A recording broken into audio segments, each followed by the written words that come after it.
I recently heard about this rapper, underground rapper, old rapper. My phone might be glitching right now because I don't know what the fuck's up with it. But we're gonna move on. Yeah. So, um, yeah. And I guess it was a big fallout and some shit about blackmail. I don't know. I'm just here. Let's get into it. At one point, Young Bands was slated to become the next superstar to make it out of SoundCloud, and for a while, he was on track to do so. From 2017 to 2018, in a 7-month period, he had 3 Lyrical Lemonade videos, cosigns from rappers like XXXTentacion, was mentored by Future, and it seemed obvious that Young Bands was about to blow up and hit the mainstream. However, years later, the hype for Bands has faded away. The rapper, once known for his consistency, has dropped once in the last 2 years, begging the question, why would a rapper who's on the brink Once in the last 2 years.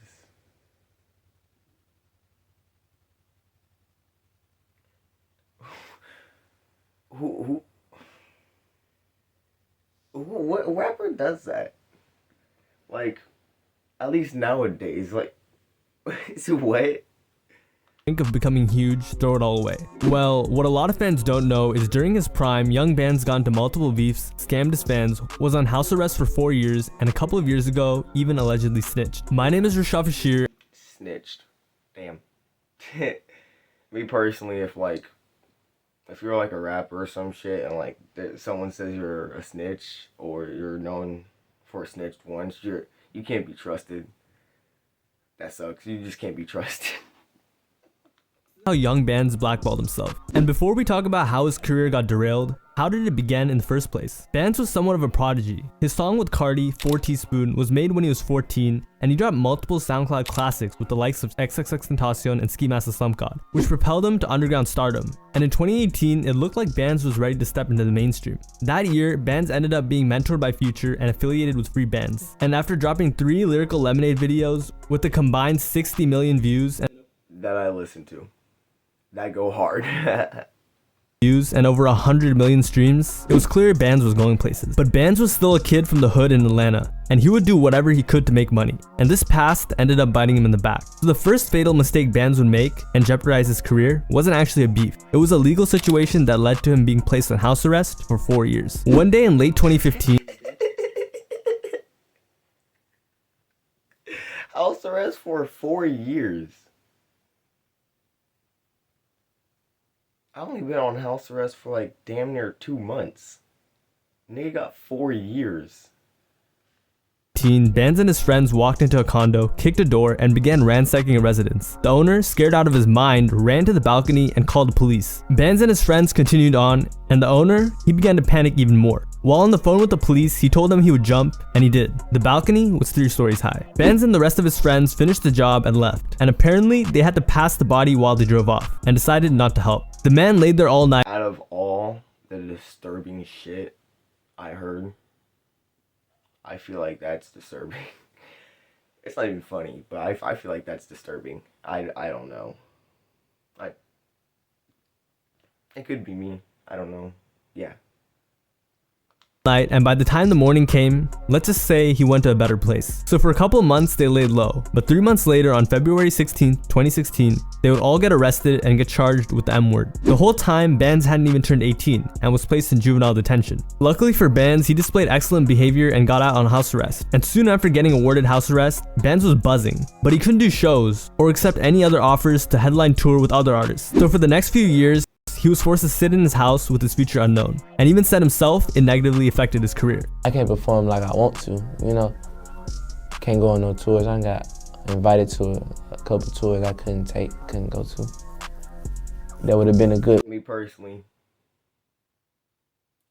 damn.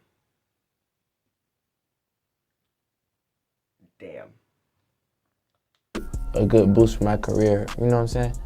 To be out touring 30 different states with a bigger artist. Which is true. He couldn't Bro, say like 30 different states. hype. But it wouldn't take long for Bands to get distracted and began to beef with other rappers either.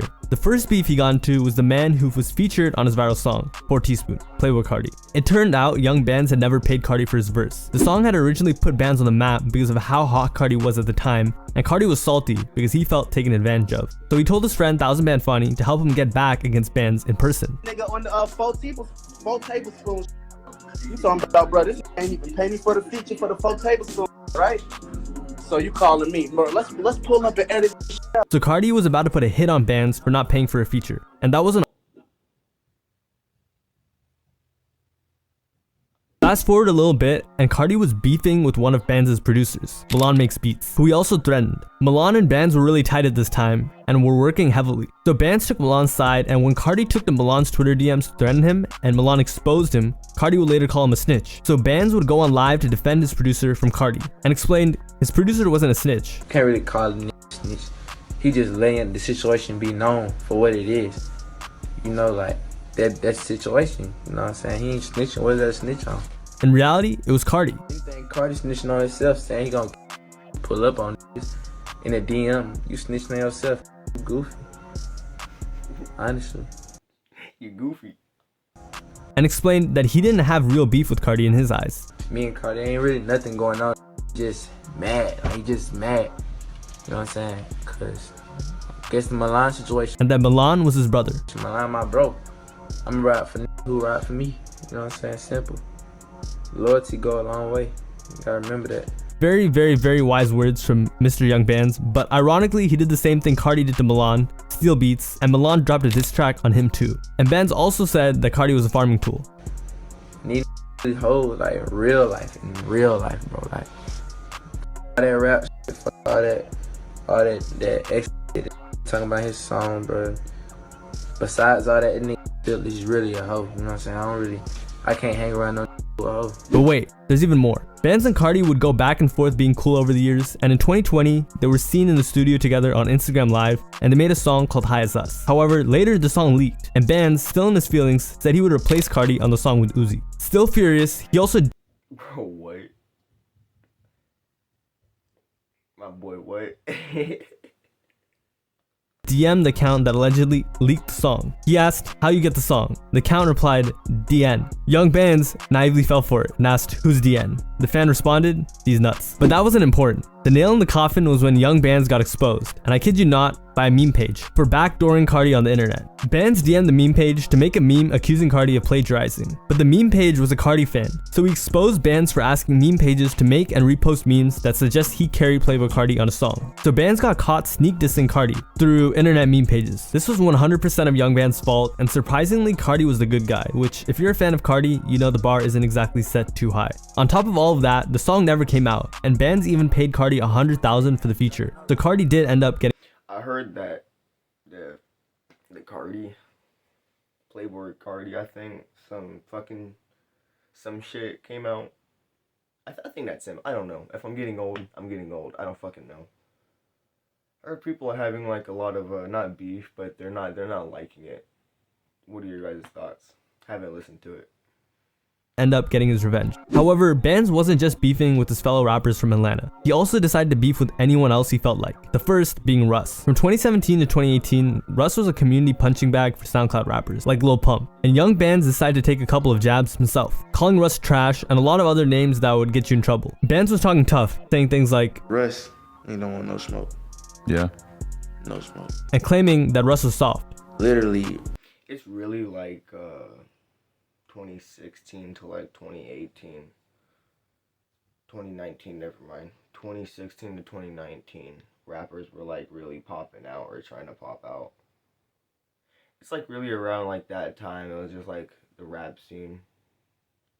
It's funny how rap had their own times, had their old times, their mid times, and then fucking this shit. I don't know. Russ was, I guess, feeling butthurt. He was feeling sad like Lil Xan. That was trolling him. He was on some sad shit. But Band's big bro told him to lay off and apologize, and said Russ's feelings were hurt, and that Russ wanted to settle it over the phone. Band thought to himself, Like, bro, I really don't give a f***. He's like, you know what I'm saying? We trolling, but know that. Who cares, bro? But he got his number and began talking. And after speaking, he felt bad and As a real I understood where he was coming from. so the beef was squashed. We squashed it, like we squashed it. You know what I'm saying? We squashed it. He tweeted, just got off the phone with @Russ, and it's all love. Sometimes you gotta put yourself in other person's shoes as a real one. It's quiet for the Russ. He hit me as a real person and let me know his view on this, and I respect it, so it's dead. And Russ co-signed it with prayer hand emojis. However, fans thought Bands did it out of fear, not because he was trying to do the right thing. Because earlier, Russ made an appearance on The Breakfast Club in which he threatened to release embarrassing videos of Smoke Perp and Bands. And after Russ released a video of Smoke Perp catching a fatal case of the beats, fans thought Bands was next and believed Bands only made up because he was I said a fatal case of the beats. A fatal case of the beats, my nigga. afraid of Russ. So the next day, Bands dissed him again. But then, like, the next day, you didn't really feel the same way? Got it. Got it. And explained he wasn't scared of Russ. What pissed me off, the fans came out like, oh, Bands is scared of Russ. That's why he did that. Bro, I don't give a Russ. You know what I'm saying? Like, literally, I don't give a about none of that. But I mean, that's old news. So really, who cares? I still have more to go on with this. This video is already long enough. So I mean, at the end, I don't fucking know. I just wanted to make a video, change up scenery. I don't fucking know. My name is Dutch. Hope you liked the video. See ya.